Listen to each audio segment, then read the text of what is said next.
Hello Arnold. अपने खाने का मजा लो आर्नी, ये बहुत बुरा आइडिया है। वैसे प्लीज इतनी जल्दी भी मत खाओ आर्नोल्ड, मैं तुम्हें ऐसे मरने नहीं दूंगा। मुझे अभी और भी एक्सपेरिमेंट करने हैं, पर शायद हम तुम्हारी कॉन्शियसनेस को फ्लैश ड्राइव में ट्रांसफर कर सकते हैं। मैं देखना चाहता हूँ कि हमें कितने गीगाबाइट की जरूरत होगी। इस पर यकीन करना मुश्किल है, पर आर्नोल्ड का दिमाग अच्छे से काम नहीं करता। ये बस 2.5 गीगाबाइट तक ही सहन कर सकता है।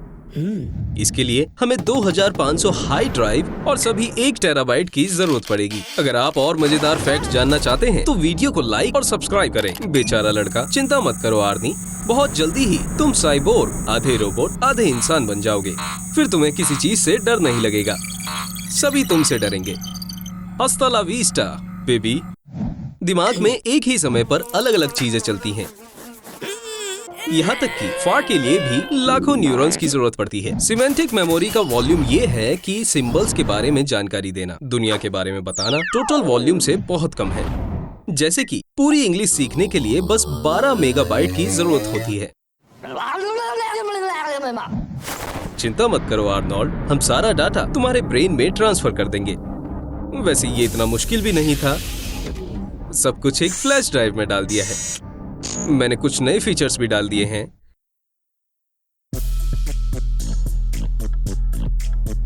आर्नोल्ड, अब तुम कैलकुलेटर के बिना ही सारी मैथ्स प्रॉब्लम सॉल्व कर सकते हो। हमारा दिमाग एक समय पर 5 से 9 डिजिट तक ही याद रख सकता है।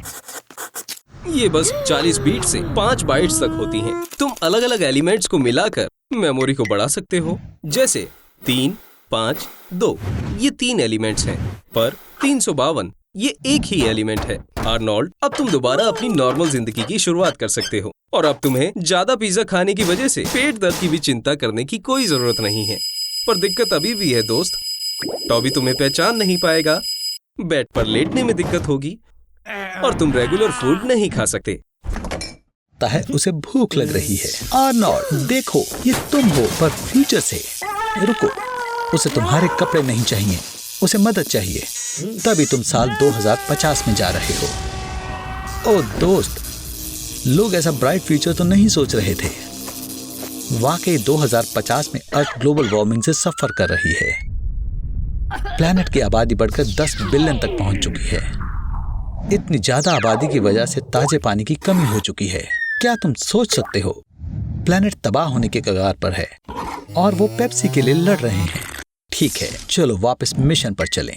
2050 में सबके अंदर साइबरनेटिक इम्प्लांट्स होंगे और जैसे कि दुश्मन के ड्रोन्स इम्प्लांट्स का 10 किलोमीटर की दूरी से पता लगा सकते हैं, तो तुम आर्नोल्ड 2050 में सबसे ज्यादा अनडिटेक्टेबल और सुरक्षित इंसान हो। तुम ही एक हो जो इस जंग का नतीजा बदल सकते हो। सिपाहियों असेंबल। तो आर्नोल्ड, दुश्मन को नॉर्थ की तरफ देखा गया है, लेकिन रास्ते में इलेक्ट्रोमैग्नेटिक बंदूकें हैं। तोपों के गोलों की जगह वो इलेक्ट्रिक इंपल्स फायर करते हैं और इंपल्स की स्पीड 7000 किलोमीटर पर आवर से भी ज्यादा होती है। हमें शेल्टर ढूंढना होगा, जल्दी। सबवे के अंदर चलो। तुम गन से तो बच गए आर्नोल्ड, लेकिन अब यहाँ और मुसीबतें भी हैं। ड्रोन्स स्कैनर से डिटेक्ट हो रहे हैं और तुम चिंता मत करो आर्नोल्ड, याद रखना इन ड्रोन्स का ध्यान तुम पर नहीं जाएगा। तुम्हें बस उनसे आगे जाना है और उनकी पावर बंद करनी है। बहुत बढ़िया किया आर्नोल्ड, जरूर तुम जैसों के लिए ये फ्यूचर तैयार नहीं था। लगे रहो दोस्त, तुम लगभग पहुंच गए। अब वापस से जमीन पर जाने का समय है। आर्नोल्ड, तुम्हारे चारों तरफ बहुत सारे दुश्मन हैं। एक्सोसूट के अंदर जाओ, उसके साथ तुम सुपर सोल्जर बन जाओगे और बिना थके ज्यादा दूर तक जा पाओगे। और सारी फिजिकल एक्सरसाइजेस पहले के मुकाबले 20 गुना ज्यादा आसान हो जाएंगी। अब तुम्हें कोई नहीं रोक सकता आर्नोल्ड, अब तुम्हें बस कंट्रोल्स का पता लगाना है। आर्नोल्ड, नहीं, तुमने खुद को फ्यूचर में मार दिया। ठीक है, खैर शोक मनाने का समय नहीं है। तुम्हारे दुश्मन आ रहे हैं। तुम्हारे पास फ्लेम थ्रोअर है, उसका इस्तेमाल करो। ओह हाँ, किसी ने सोचा नहीं होगा कि एक दिन हॉलीवुड में भी ये होगा। आर्नोल्ड देखो, रॉकेट। आर्नोल्ड, क्या तुम ठीक हो? आर्नोल्ड, तुम बहुत गंभीर रूप से जख्मी हुए थे, तो डॉक्टर ने तुम में कुछ अपग्रेड्स किए हैं, बिल्कुल नए जैसा। लेकिन एक दिक्कत है, अब हमें बिना इम्प्लांट्स के एक और सिपाही चाहिए होगा और तुम्हें समय में पीछे जाकर उसे ढूंढ कर लाना होगा। और ये रहा तुम्हारा वॉलंटियर, उसे पोर्टल में लेकर आओ। डेजा वू, लगता है मैंने पहले भी ये सब कहीं देखा है। बधाई हो, तुम पहले इंसान हो जिसे क्लोन होने का मौका मिला है। मशीन में जाओ आर्नोल्ड, आखिर क्या गलत हो सकता है?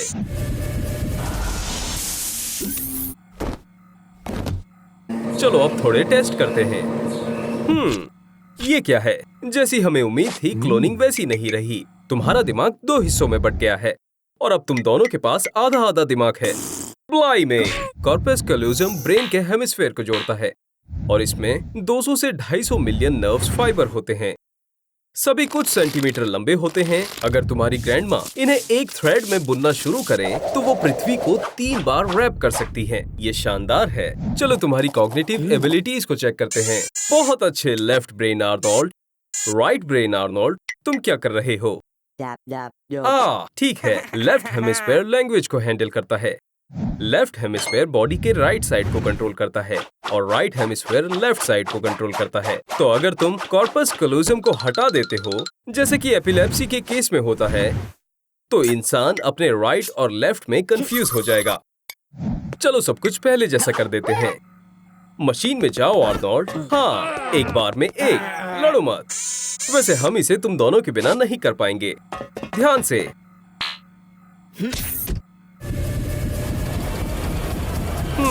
लगता है ये जॉब हो गया। एक सेकंड रुको दोस्त। हमारे दिमाग के दोनों हेमिस्फेयर के हिस्से एक जैसे ही होते हैं, इसलिए अगर एक हेमिस्फेयर हटा भी दिया जाता है या फिर अगर एक इंसान सिर्फ एक ही हेमिस्फेयर के साथ पैदा होता है तो दूसरा हेमिस्फेयर उस सोचो कि दिमाग एक उलझी हुई तारों की बड़ी सी बॉल है और आपको इसे ध्यान से बिना किसी चीज को खराब किए जोड़ना है। आर्नोल्ड, भागो, ये समय कार की पार्किंग के पैसे देने का है, नहीं तो टो ट्रक तुम्हारी गाड़ी ले जाएगा।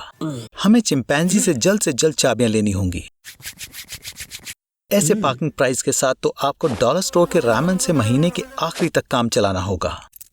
मंकी सूट पहनो, इस तरह तुम ज्यादा लकी रहोगे। मेरे पर विश्वास करो। मुझे पता है इसमें से बदबू आ रही है, पर यह सिर्फ 5 मिनट के लिए ही है। एक और बार, तुम कर सकते हो। हे डूड्स, तुम आर्नोल्ड को कहाँ लेकर जा रहे हो? सिर्फ मैं ही उस पर एक्सपेरिमेंट कर सकता हूँ। एलन, प्लीज आर्नोल्ड के साथ प्यार से पेश आना। पर सच में मैं बात किससे कर रहा हूँ? मैं तो सिर्फ इस पागल के अंदर की आवाज हूँ। आर्नोल्ड के दिमाग का साइज भी प्राइमेट जितना ही है और इस वर्जन की चिप इस पर बहुत अच्छे से सूट करेगी। न्यूरालिंक और वाईफाई का शुक्रिया। आर्नोल्ड अब इस डिवाइस के दूसरे ऑनर से भी बात कर सकता है, अपने दिमाग के ख्यालों से। उसकी इंटरैक्शन करने की स्पीड भी बहुत तेज हो गई है। आर्नोल्ड, चलो भी, ध्यान लगाओ, तुम कर सकते हो। इंटरनेट से मंकी की साइन लैंग्वेज को डाउनलोड करो। मुझे यकीन था कि तुम सफल रहोगे आर्नोल्ड, पर मुझे नहीं पता था तुम पूरा दिन ले लोगे। चिंता मत करो आर्नोल्ड, अगर तुमने सही जवाब दिए तो वो तुम्हें जाने देंगे। तो गेस करो कि फोटो में क्या है। गलत। और इसमें नहीं, सही से करो यार। इस तरह के एक्सपेरिमेंट 1950 में यूएसए में किए गए थे। उनका गोल था सोल्जर्स में अनोखी एबिलिटीज डालना ताकि वो कोल्ड वॉर में बढ़िया तरीके से लड़ पाएं। टेस्ट के लिए एलएसडी दिया गया क्योंकि एलएसडी न्यूरल कनेक्शन की एक्टिविटी को बढ़ाता है। आर्नोल्ड, अपने आप को संभालो। रैट भी उससे तेज सीखता है। खैर, ये सच है, ये कोई नॉर्मल रैट नहीं है। उसके दिमाग में एक चिप है। साइंटिस्ट ने 2013 में नर्व इम्पल्स को ट्रांसमिट करना प्रूव किया था। रैट अलग अलग शहरों में थे, लेकिन उन्होंने एक साथ काम किया, उनके दिमाग में लगे इलेक्ट्रोड और इंटरनेट की बदौलत। ऐसा लगता है कि इलॉन मस्क एक साथ टेलीपैथी डेवलप करने के सभी अलग अलग तरीकों को अपनाने की कोशिश करने लगा है। आर्नोल्ड, रुको, तुमने अभी तक अपनी नई स्किल आजमाई नहीं है दोस्त। माइंड रीडिंग के बहुत फायदे हैं। अब लोग तुमसे कुछ नहीं छिपा सकते, लेकिन मुझे तुम्हें वार्न करना होगा। उनकी सोची हर बात तुम्हें पसंद नहीं आएगी। रिश्तों में इसका फायदा भी है। तुम तुरंत जान सकते हो कि तुम्हारा पार्टनर तुमसे सच में प्यार करता है या नहीं। तुम जानवरों की भाषा समझ सकते हो और तुम अपना परफेक्ट मैच ढूंढ सकते हो। लेकिन क्या होगा अगर सभी लोग एक दूसरे के दिमाग को पढ़ सकें? झूठ या फरेब के बिना एक दुनिया, या शायद नहीं।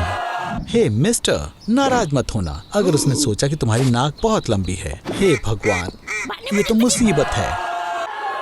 नहीं आर्नी, रुको, इसके बारे में सोचना भी मत। वाओ, क्या तुमने इसे टिंडर पर अपलोड करने का फैसला किया है? तुम्हें लगता है किसी को ये पसंद आएगी? बिल्कुल नहीं। एक न्यू मैसेज, तुम्हें डेट पर बुलाया जा रहा है आर्नी। तुम्हारी शानदार सोशल मीडिया फोटो दूसरे लोगों की तरह स्ट्रीट की फेशियल रिकॉग्नाइजेशन डेटाबेस का पार्ट बनती है। यूएस में हर सेकंड एक अडल्ट डेटाबेस में होता है और उन्हें 50 मिलियन स्ट्रीट कैमरास की मदद से ट्रैक किया जा सकता है। इसीलिए आर्टिफिशियल इंटेलिजेंस 99% चांसेस हैं तुम कहीं भी हो तुम्हें ढूंढ लेंगी, पर तुम्हारी वार्डरोब में आर्टिफिशियल इंटेलिजेंस मदद नहीं कर सकती है। आखिर 2 ग्रीन टी शर्ट में से एक को चुनना मुश्किल जो है। आर्नोल्ड, सबसे जरूरी बात, घबराना मत और अच्छे से बर्ताव करना। खैर, ये ज्यादा हो गया। पॉपुलर चैट जीपीटी की डेटाबेस की तुलना 200 पेजेस की 2,85,000 बुक से की जा सकती है। अगर कोई पर्सन वीक में 7 बुक्स पढ़ता है तो वो आखिरी बुक 5,470 साल बाद पढ़ पाएगा। आर्टिफिशियल इंटेलिजेंस इस टास्क को बस 5 साल में पूरा कर सकते हैं, जो कि इंसान से 101,143% ज्यादा एफिशिएंट है। नर्वस हो? मैं भी हूं। और वो आ गई। वाओ, कितनी सुंदर है। उसे तुम कैसे पसंद आ गए? ये अजीब है। क्या वो तुम्हारे जोक्स पर हंस रही है? बहुत अजीब है। एक रो के 10 स्ट्राइक्स गिरा दिए। पूरी तरह अजीब है। आर्नी, तुम एक बेहतरीन फोटोग्राफर हो। ऐसा नहीं हो सकता है। क्या वो आर्टिफिशियल इंटेलिजेंस की रोबोट है? लगता है वो तुमसे प्यार नहीं करती है, पर कुछ तो बात है। तुम्हारा भागना बेहतर होगा Arnie. Artificial intelligent XM25 grenade launcher का इस्तेमाल टारगेट को पहचानने और एक्सप्लोजन मेथड को चुनने के लिए करती है। हालांकि आर्टिफिशियल इंटेलिजेंस के पास सबसे ज्यादा पॉपुलर वेपन्स ड्रोन्स हैं, जिससे वो फेसेस को भी काफी दूर से पहचान सकते हैं और इसके लिए बस 2 सेकंड्स ही काफी हैं। पर किसे पता, शायद ये ड्रोन्स बॉम्ब्स के अलावा कुछ और ही गिरा दें। आर्नोल्ड, तुम इतनी आसानी से इस साइबर लेडी से पीछा नहीं छुड़ा सकते हो। मेरे पास एक आइडिया है। क्या तुम्हारे पास उसका फोन है? जल्दी करो, तुम्हें उसे जल्दी से डिसेबल करना होगा। रेड बटन को दबाओ। लगता है ये काम कर गया, तुम बच गए। ये क्या था? आर्नोल्ड, लगता है डेटिंग तुम्हारे बस की बात नहीं है। शायद हमें चैट जीपीटी से पूछना चाहिए कि बात क्या है। एलॉन मस्क का स्पेसशिप क्रैश हो गया है। साइबर ट्रक के खतरनाक लॉन्च के बाद एक और नाकामयाबी। वो सच में मार्स पर कब्जा करना चाहता है। एलॉन मस्क लोगों को डिहाइड्रेट करके कैप्सूल में पैक करने में कामयाब हो चुका है। देखो, ये इंस्टेंट नूडल की तरह काम करता है। बस पानी में डालो। 67.5 बिलियन कैप्सूल्स लॉन्च किए गए थे, तो अब दुनिया में 10 गुना और बेवकूफ हो जाएंगे। पर ये आपकी प्रॉब्लम नहीं है। वैसे दरअसल अब से ये शायद आपकी प्रॉब्लम भी है। इतने सारे लोग होने से सबको ट्रांसपोर्ट की सर्विस नहीं मिल पाएगी। चलना ज्यादा बेहतर होगा। इस प्लेनेट पर हर इंसान एक दिन में 0.75 किलोग्राम कचरा करता है, तो हर साल का 200 ट्रिलियन टन से ज्यादा का कचरा ये 99 ग्रैंड कैनियंस को भरने के लिए बिल्कुल काफी है। हर जगह पावर प्लांट्स बन रहे हैं, क्योंकि 75 बिलियन लोग हर दिन की 125 बिलियन किलोवाट बिजली इस्तेमाल करते हैं। इतनी बिजली 8 ट्रिलियन आईफोन को चार्ज करने के लिए काफी है। पर इसका मतलब ये भी है कि इतनी ही कार्बन डाइऑक्साइड भी हमारे आसपास पैदा हो रही है। ये हमारे क्लाइमेट पर कितनी बुरी तरह से असर डालेगा, इसे समझने के लिए आपको जीनियस होने की जरूरत नहीं है। खाली जगह कम मिलती है, तो ये रहे तुम्हारे नए रूममेट्स, सिर्फ आदमी। बच्चे पैदा करने पर सख्त कानून है। ऐसा करने पर मौत की सजा दी जाएगी। इस दुनिया को पक्का इधर उधर भागते किसी छोटे से आर्नोल्ड की जरूरत नहीं है। वैसे लड़कियों के मामले में तुम्हारी किस्मत अच्छी नहीं है। वैसे तुम्हें भूख लगी है? अब सारा खाना सिंथेटिक और रिसाइकल्ड होता है। अभी तुमने recycled toilet paper patty taste की है? मैंने इसे खास तुम्हारे लिए बनाया था, पर तुम्हें तो कोई कदर ही नहीं है। हालांकि तुम्हें अभी रात इसी जगह में बितानी होगी। कार्बन डाइऑक्साइड बढ़ने की वजह से सारे ग्लेशियर्स पिघल चुके हैं और जमीन के 35% इलाके पर बाढ़ आई हुई है। खेती के लिए जगह को छोड़कर 1% से भी कम जगह बची है रहने के लिए। अब सिर्फ अमीर रोगी पैर पसार कर सोना अफोर्ड कर सकते हैं। यार आर्नोल्ड, मुझे तुम्हारे जैसे नाटे से जलन हो रही है। चलो आराम से इंटरनेट पर स्लो फ्लिक्स पर मूवी देखो। उप्स, एंटर करने के लिए आपको नंबर लेकर लाइन में खड़ा रहना होगा।